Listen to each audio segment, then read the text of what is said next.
Hey guys, today we're doing chapter 14, lesson 1, which is drawing points, lines, and rays. So I'm gonna kind of get you started on what we're talking about so that you kind of know what we're talking about before we get into the actual lesson. So I'm gonna draw these figures for you to kind of show you what we're talking about. So you have point J. Well, that's called a segment or a point. So point J is literally a dot with a J. That's all it is. It is a dot with a J. Okay, so that's what a point is, right? Just one dot with a letter on it. And if you notice, there's letters in everything that we're doing right now. And that's because you have to label what points you're using or what lines and rays you're using so that you know which line it is. Because there may be multiple lines that you have to describe, or segments or rays, okay? So then you have line YZ. So I'm going to draw a line like so. Use a little thing to keep my straight edge. Now a line goes both ways forever. So we have to put arrows on it. And then we put two dots on the line. One is Y and one is Z. Okay, that's how we draw that figure. We have a line segment next time. I'm just going to draw straight lines for right now, straight across, to kind of show you, but you can draw them any way you want. A line segment has two ends to the line. It doesn't go forever, and you just have to label K and L. And then a ray has one segment on the end, and the other side goes on forever, and you label it M and N. Okay, so that is what we're doing with these today. This is how you're drawing them.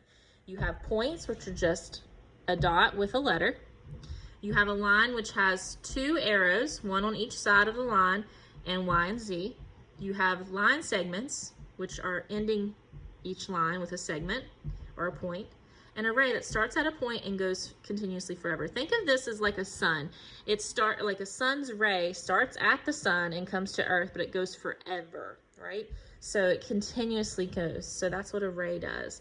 A segment stops at points and a line continues both ways. Okay, so let's look at this figure down here, and it says to identify all the geometric figures shown. So what we're going to talk about is what type of lines and line segments that are in this figure.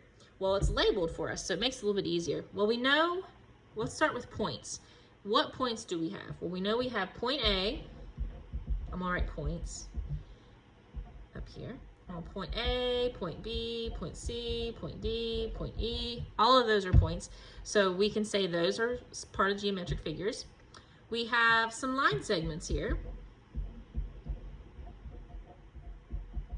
So what are the line segments? We have line segments AB, BC, CD, and DA. We can't do DE because look what here is. Look at this. That means it's a ray. So it's ray DE. Okay. Now, I wrote words out for all of those. There's an easier way. There's something called symbols, and we know what symbols are. We've used them before. So symbols are a little bit easier. You can actually say, for line segment, you can put AB and just put a straight line over top without anything on it. Okay, that means that the line has stopped. You don't have to do anything else. So we can go like this. Instead of writing line segment for each one, we can put that. And for ray, we put DE with an arrow, or instead of stopping. And that means that that's a ray, okay? So in points, you would just say A, B, C, D, E. You wouldn't even write anything else with it. So this means line segment. This means ray. And if you have a line, you would just write, I'm going to write an example. So you would write YZ and then put a line like that, meaning that's a line. Okay, so you would put two arrows on the sides. So those are some symbols you can use now. Instead of writing out the words, you can use these symbols to kind of help you. But make sure you know which symbol to use. Okay, let's look at example 1. It says Molly drew the figure shown. Let's identify it. Well, we know it's X and Y. Okay, So we know that it's called XY, but what is it? Well, it has two arrows on the ends. So it is line XY, or we can say it's line XY by putting the symbol over top of it. Still works the same. Either way, you can say either or. Okay, you can write out the line if it makes you feel more comfortable, or you can use the symbol. It's up to you. So then we have to draw a figure that could be represented by CD. Well, look, this does not have arrows. So what does that mean? It means it's a line segment.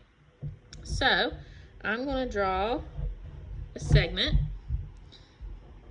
put both of my points on the ends, label it C and D. Now you can draw it a different way if you want. This is just a real quick drawing that I did. You can do it this way. You can do it any way you want as long as it's a line segment. Okay, you can even do it straight up and down if you wanted. It doesn't matter as long as you label it C and D. Okay, see what I'm saying about labeling things? You got to pay attention to that. All right, then let's go to example 3. We have to identify this figure. Well, we have A and B. Well, so we know it's AB something. We don't know what it is yet because we haven't really looked at it. So we have a segment and an arrow. Stops there, so that means it's ray AB, or we can use our symbol and make it that way. Okay, ray AB or ray AB with the symbol. Okay, so let's look at our guided practice. Let's see if we can figure this out. All right, we've got to identify each one. You have Q and R, and there's no arrows, so it's a line segment. So you can write line segment out in QR, or you can just do the symbol like I'm doing. Number 2, we have F and B, and there are both arrows on both sides, so we know that it is line AFB. Number 3, we have AC. We have one segment and an arrow, so we know it's ray AC. And then we have D and F, and we have 2 arrows, one on each side, so it's line DF. Okay. If you have any questions, please let me know. If not, go ahead and get started on your independent practice. Sorry. And if you do have questions, please let me know. I know sometimes this gets a little confusing, so please let me know. Okay, guys? Good luck.